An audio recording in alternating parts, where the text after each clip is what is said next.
नमस्कार किसान भाइयों, मैं डॉक्टर विवेक जहांगीर नर्सरी बराड़ा से। आज हम आए राजस्थान भिलवाड़ा। भैया का सबसे पहले परिचय लेंगे। भैया इंट्रोडक्शन दीजिए अपना। मुकेश कुमावत, गांव धनकपुर, बेमाली, भिलवाड़ा। बिल्कुल। भैया ने पपीता का बगीचा लगाया है, तो उसके बारे में हम जानकारी लेंगे। तो भैया से क्या मिस्टेक हुई जिसके कारण थोड़ा सा इनको नुकसान हुआ, उसके बारे में भी जानेंगे, ताकि हमारे नए फार्मर उस गलती को करने से बचे।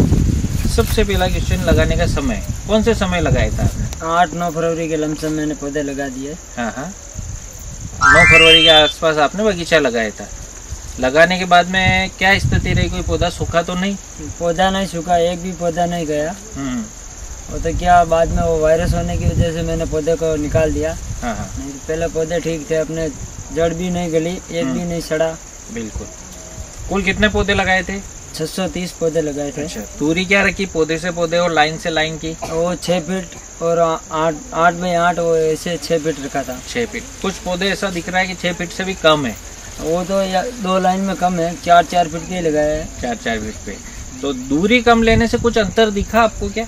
वो दूरी कम होने पर फल कम आता है ना। फल कम आता है। पहला तो ये भैया ने दूरी थोड़ा कुछ डिस्टेंस इन्होंने 6 फीट से भी कम ले ली। तो किसान भाइयों, हमें 6 बाय 8 से ज्यादा लेना है। पहला हम बात याद रखना है, लगभग 7 बाय 9, ताकि आधे फीट की तो खुद प्लांट की कैनोपी होगी, उसका स्टेम बनेगा, तो पौधा से पौधा मात्र 6 फीट ही बचेगा अगर हम 7 फीट पे पौधा लेंगे। तो पहली गलती करने से बचे, दूरी 7 बाय 9 ले, ताकि बाद में वो 6 बाय 8 बचे। दूसरे नंबर पे जानेंगे सिंचाई। कैसे क्या सिंचाई की थी आपने? वो पहले ड्रिप से किया था। हाँ, फिर अभी तो ऐसे ही डायरेक्ट हेमो पी रहा है ना। अब पानी फ्लड पिलाने लगे हो? पहले ड्रिप से पिलाया था। पानी की कमी थी क्या? पहले पानी की कमी थी। हाँ। फिर बाद में मैंने पिलाई भी ठीक की थी गर्मी में।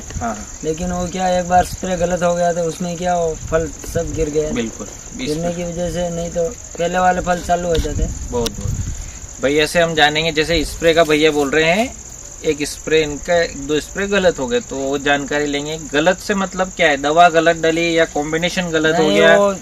साथ में नहीं, फर्टिलाइजर और वो दोनों डीएपी साथ में नहीं रहता है। तो क्या साथ में हो गया दोनों। कॉपर कंटेनिंग कंपाउंड, कॉपर दोनों का डाल दिया, फंगीसाइड और दोनों साथ में लगा दिया। साथ में स्प्रे नहीं होता है, अलग अलग होता है। बिल्कुल, मैंने दोनों साथ में ही मिला के साथ में कर दी। किसान भाइयों, जब हम स्प्रे करें तो उसके मिलाने का क्रम, कॉम्बिनेशन, डोज, कौन सी दवाई स्प्रे करना है, कौन सी नहीं करना है, इन बातों का ध्यान रखना है। पपीता क्या है, एक सेंसिटिव क्रॉप है। इसमें ऐसा नहीं कि हम कुछ भी डाल के स्प्रे करेंगे तो चल जाएगा। इसके फ्लावर आते रहते हैं, उस समय अगर हम स्प्रे करते हैं और गलत स्प्रे कर देते हैं तो फ्लावर ड्रॉप हो जाते हैं, तो नुकसान होता है। भैया ने 2-3 कॉम्बिनेशन किए जिनका कॉम्बिनेशन नहीं बनता और स्प्रे कर दिए, और फिर फोन लगाया, उस समय बात हुई थी अपनी, फिर वो स्प्रे रुकाया था, तो जिन लाइनों में रुका उनका रिजल्ट अच्छा रहा। उनका रिजल्ट अच्छा है। और जिस पे स्प्रे हो गया था उसमें ड्रॉपिंग आ गई। ड्रॉपिंग वो तो क्या, स्प्रे में भी मैं थोड़ा दवाई ज्यादा मिला दिया था। हाँ, जब भी स्प्रे करे तो हमेशा ध्यान रखे, बात जो हमारा शेड्यूल है उसी को फॉलो करे। साथ में अगर कहीं आपको कुछ लग रहा है डाउट, तो फोन लगा के आप पूछ सकते हैं, तो हम बता देंगे। अपने मन से कुछ भी नहीं डाले। जैसे इसमें क्लोरोपाइरीफॉस भी नहीं चलता है ना, क्लोरोपाइरीफॉस भी बहुत सारे कर देते हैं। मकड़ी की दवा का डोज भी कम रखना पड़ता है, अगर वो ज्यादा डालेंगे तो भी इसके फ्लावर जल जाएंगे। तो कुछ चीजों का हमें ध्यान रखना है, इसलिए शेड्यूल का स्ट्रिक्टली फॉलो करना है। अगर हम इस शेड्यूल का फॉलो नहीं करेंगे तो ड्रॉपिंग के रूप में हमें समस्या आएगी। और जब इतनी मेहनत करते हैं, इस स्टेज पे बगीचा जाता है और फिर फ्लावर ड्रॉप कर देते हैं, तो किसान भाइयों, किसानों का दिल बहुत दर्द करता है। भैया को लग रहा है कि आज मेरे नीचे की फ्रूट सेटिंग अच्छी होती तो फल चल जाता। अब ये जो आपको दिख रहा है, ये ऊपर का सेटिंग है। भैया का बगीचा फरवरी से लगा हुआ है, नीचे का फल इनके अभी से बिकना चालू हो जाता है और मार्केट में चला जाता है। तो स्प्रे, फर्टिलाइजर, इन चीजों का ध्यान दे। खाद में क्या क्या किया भैया? खाद में वो पहले तो देसी खाद दिया था। फिर वो तो मैं डीएपी चल रहा था, अभी बाद में अभी कैल्शियम नाइट्रेट, मैग्नीशियम और अभी पोटाश ये चालू कर दिया। अच्छा, रासायनिक का भी आपने इस्तेमाल किया। देसी खाद कितना क्या डाला था? खाद देसी 3 ट्रॉली है ना, 1 बीघे का 3 ट्रॉली देसी खाद तो पर्याप्त मात्रा में डाला। भैया ने बेसल डोज के रूप में जो खाद दिया था देसी, वो बहुत बढ़िया दिया। 3 ट्रॉली प्रति बीघा का दिया था, जिसके कारण ये फ्रूटिंग देख रहे हो, सेटिंग आई हुई है। ये बहुत अच्छी है। और जब समय समय पर इनको लगा तो रासायनिक खाद दिया। रासायनिक में ड्रिप से दिया है पौधे के आसपास? नहीं, पौधे के आसपास मैं तो पूरे बगीचे में पूरे में ही देता हूँ ना। जब कभी भी खाद लगाता हूँ ना पूरे में ही लगाता हूँ। पूरे में लगा के सिंचाई कर देते हो? सिंचाई कर देता हूँ, पूरे में ही लगाता हूँ। तो कौन कौन सा खाद देते पूरे में आप? वो ये पोटास वाला, पोटास, और वो पहले जिंक दिया था। हाँ। वो कैल्शियम नाइट्रेट भी दिया था एक बार। DAP NPK वगैरह? DAP NPK तो एक बार दिया था। NPK एक बार दिया। DAP तो बहुत बार दे दिया। DAP 1846 काफी बार दी थी। बिल्कुल। तो यानी शेड्यूल के अनुसार खादों का प्रयोग किया है। DAP, NPK, zinc, boron, magnesium, calcium nitrate, magnesium sulphate, सभी का समय समय पर इस्तेमाल किया। ये जो ड्रिप लाइन है इससे खाद नहीं दिया आपने? ये सिर्फ सिंचाई के लिए? तो इसमें तो पहले दिया था ना 1-2 बार, 19 दिया था। 19 वाटर सोल्यूबल दिया था। तो ड्रिप नहीं दिया था। ओके। जैसे हम देख पा रहे लाइन आपके 2 लाइन इधर 2 लाइन उधर, इसका क्या कारण? वो पानी की कमी थी ना। हाँ। इसके लिए वो दोनों साइड दो ड्रिप की लाइन डाल दी, तो क्या पानी बराबर मिल जाए तो। अच्छा, मतलब आपने 4 लाइन ले जा रखी, 2 उधर और 2 इधर। जैसा कि हम देख पा रहे किसान भाइयों, भैया ने डबल लाइन तो होती है, 4 लाइन है। तो आप जो ये लाइन रहती है, जैसे कि ये देख रहे हैं, इसको अभी पौधे को बेड के पास यहाँ पानी की जरूरत नहीं है। अभी ये लाइन कहाँ चाहिए हमें? बीच में चाहिए। लेकिन क्या अभी वो ड्रिप सिस्टम से नहीं चल रहा, अभी तो फ्लड इरिगेशन कर रहे हैं। हाँ। अभी भैया के फ्लड इरिगेशन हो गया है ना, ज्यादा पर्याप्त पानी है। किसान भाइयों जो बीच की जमीन देख रहे हैं ना, इसमें अभी खाद पानी हमें देना रहेगा और इसमें दरार नहीं होना चाहिए। अगर दरार होगी तो बारीक बारीक जड़ें टूटेगी और पौधों पे वायरस आ जाएगा। तो बिल्कुल नमी बना के रखे। फ्लड इरिगेशन हर समय के अनुसार, क्लाइमेट के अनुसार करते रहे।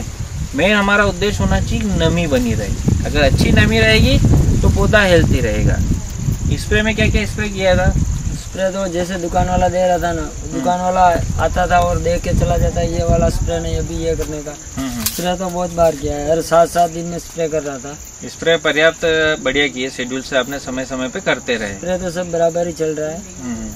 थोड़ा सा डोज में उसमें गड़बड़ी हुई, उससे थोड़ा सा बार वो साथ में नहीं मिला था ना, फंगीसाइड और वो DAP वाला साथ में नहीं होता ना, तो और सेटिंग बढ़िया थी। पहले सेटिंग टॉप थी, लेकिन वो एक बार स्प्रे गलत होने पर भी फिर सेटिंग बिगड़ गई। अच्छा, पूरे बगीचे में कोई नर पौधा? नर तो एक भी नहीं है। नर एक भी नहीं। कोई पौधा डैमेज हुआ गर्मी आने कारण से? गर्मी के कारण से कोई नहीं हुआ है, खाली वो वायरस हुआ है ना, वायरस की वजह से ही। कितने पौधे टोटल गए थे जैसे अपने वायरस से गिना नहीं है, 100 पौधे के लमसम चले गए। 100 से? उनको आपने खेत से हटा के बाहर कर दिया? खेत से हटा के बाहर डाल दिया है। 100 पौधे के लमसम चले। वो भी इस बार आपके गर्मी टेम्परेचर बहुत ज्यादा था। वायरस मेनली किस समय आपके आए था?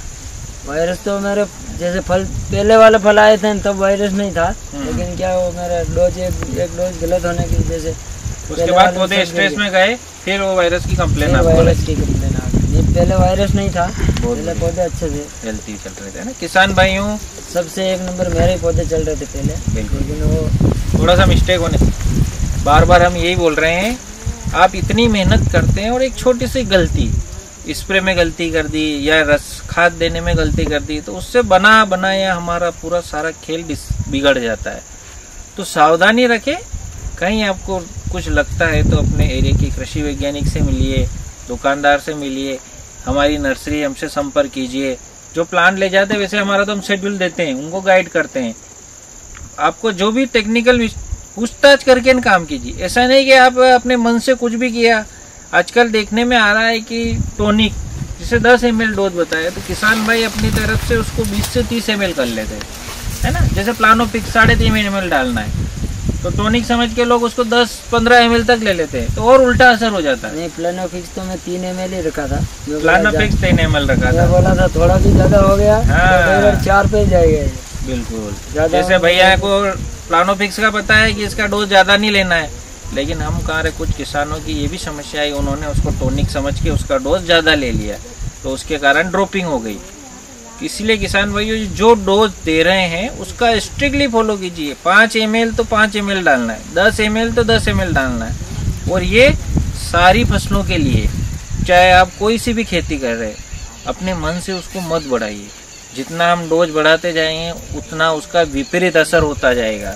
उतना स्कॉर्चिंग आएगी, बर्निंग होगी, ड्रॉपिंग होगी, वो चीज़ें फायदा करने की अपेक्षा नुकसान को करेगी। तो डोज कम रखेंगे तो चलेगा, डोज कम है और फ्रीक्वेंसी बढ़ा देंगे तो फिर भी चलेगा, लेकिन डोज ज़्यादा ले लिया आपने तो नुकसान होना है ना भैया। ये भैया के साथ घटना घटित हो गई। और नए किसानों से क्या कहना चाहोगे, कब लगाना चाहिए, क्या सावधानी बरतना है, क्या चीज़ें रखना है? स्प्रे करने का ध्यान रखना चाहिए, और वो फरवरी में लगाए तो अच्छा रहेगा, क्योंकि इधर क्या ठंडी के मौसम में वो सीढ़ी बजती है ना। हाँ। तो फिर पपीता सारी खराब हो जाती है। हाँ, ठंड से पहले अगर हार्वेस्टिंग चालू हो जाए तो क्या बहुत बढ़िया रहता है। पाले से पहले वो खर्चा निकल जाता है, फिर रिस्क कम रहता है, फिर नफा ही रहता है ऐसा। बिल्कुल। किसान भाई जैसा भैया बता रहे हैं, यहाँ पे पाले की शिकायत भी रहती है, तो कोशिश करें जितना अर्ली हो सके, ताकि हार्वेस्टिंग सितंबर से चालू हो जाए, वह जब जनवरी में पाला गिरने जैसा हो उससे पहले 80 से 70-80% हमारी तुड़ाई हो जाए, और जो बचे उसको केयर कर सकते हैं हम। पाले से बचने के लिए क्या क्या उपाय करेंगे आप?